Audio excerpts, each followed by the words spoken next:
All right, this is Gerald W. Brister, and we're going to continue our cutting pipe and prepping series. And we got blessed today with a really beautiful day. It's so beautiful that if I was to look up in the sky, you could see all the chemtrails, all the poisons that are being sprayed.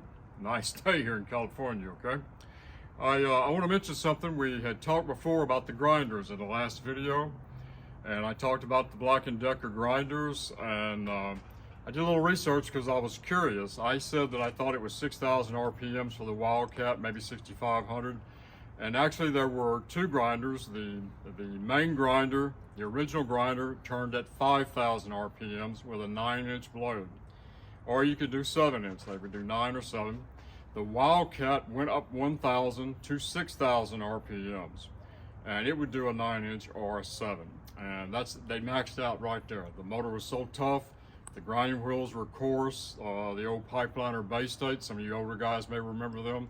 And that was a marriage made in heaven. You could grind 36-inch, like boom, right now with it. It was just really great, okay?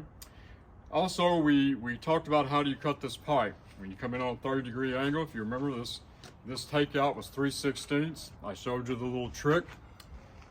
We just cut these off, and how you run the quarter across the top of your tip. I cut this one, and I want you to just walk up here and show you how this came out exactly 6 inches. This is the pup we marked, and there it is, 6 inches. Can't get any better than that working with steel. And as we talked about, by the time you face this sharp edge down and put a face on it like these, you're going to lose a 1/16 or so. And so how do you get your space? We talked about the fit. When you grind these down, you're going to lose that 1/16. You may make it a little more than that, 3/32, but by the time you weld it up, it's going to shrink, you remember? So when you get through doing all of that, it's going to come out exactly or within a 1/16, and that's good enough in this kind of metal work all day long. All right, what I'm going to do now is I'm going to show you how do you grind this. There's a couple of ways you can grind it. You can take it, and some people like to push it. You want to use a 1/4-inch wheel if you got it. You don't have to. The thicker wheels are better. And you can grind it and push it like this and go around.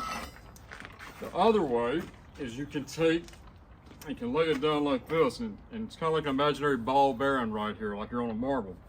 And you can roll it like this. And it gives you a little finer cut. You don't get so many little scallops in it. It's up to you.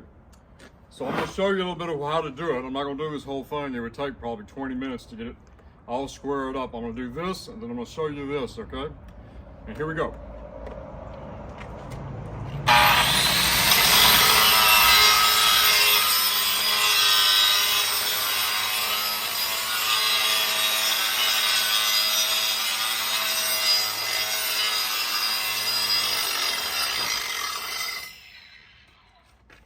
Alright, let's turn it around and we'll push it.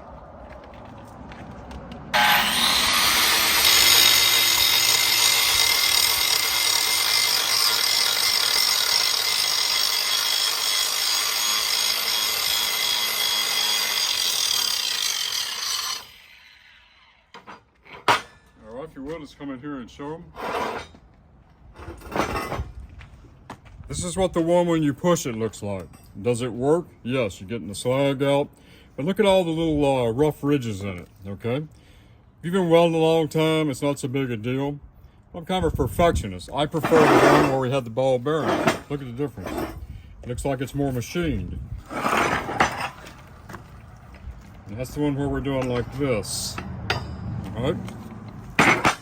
Now if you picked up some nipples, and we talked before about people cutting the nipples and the helpers not cleaning the tips, and you can have all these little alligator cuts, we call them, like alligator chewed it. So you may need to push on it a little bit to get those out, and then come back with this and clean it kind of fine. All right, when you get through doing this, inside here, I'll let you come up here and show the little lip. There's a little lip right here. The sun is shining. You can see this little sharp edge right here. It's kind of like the inside of a tin can maybe like when you open a can or something, it's sharp. And that'll fool you. When you go to put your face on your pipe, it's gonna look thicker than it really is because that little lip's sticking up. And what you need to do is you need to take a file and you need to file that out of there. Kind of roll your wrist like this. And then check for your face. And we'll do this, get it out of the way. I cleaned some of these here a little earlier, and you'll see I have this mark. Well, what does this mean? S. Well, that means seam. And I marked it outside, I marked it inside. What you want to do on your two pups, you go to test, or you're prepping them, and the 12-inch has a seam. Bigger pipe is a plate that's rolled, and it's welded, and there's a weld seam in here. You want to match those together. Because when you go to test, they don't count this seam right here. And if the pipe is egg, and if you remember I talked about numbering them. When you do a set, first set, 1, 1, 2, 2. And if it's egg shaped where you cut it out, then these two were cut out together. And so they're gonna be equally egg shaped. I have virtually no high-low inside this pipe right now. So when you go to face them up, we're gonna put the seams together. I'm gonna take this grinder, whichever one you choose, and you wanna machine it. Now this is a lot easier if you don't have this guard on. But I don't wanna have some Karen call me up about not having a grinding guard on, okay? So you would go around, if you didn't have a blade in the old days, you would go around a couple times this way. And you wanna come back a couple times this way, like you're a human milling machine. If you keep going the same direction all the time, then you can have a potato chip. If you're doing that same little motion and you got like a little humpty hump, you don't want to do that. You want to go so much this way, so much this way. You want to mill it down. Then you want to take your second one. You want to do the same thing. You want to mill it down. And then I'm going to try them again. I'm going to put these seams together. And I'm going to look at it.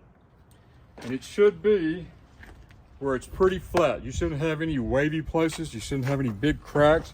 It shouldn't wobble like a table in a restaurant. It should be pretty good. You look through there and it might be a little bit of a crack, just barely see daylight, that's fine.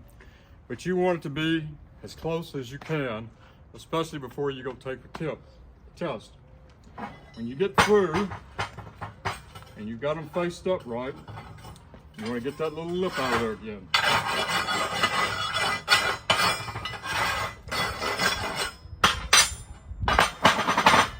Then when you like that, they're faced up, you want to put your seams together, you want to space it, and you want to tack it.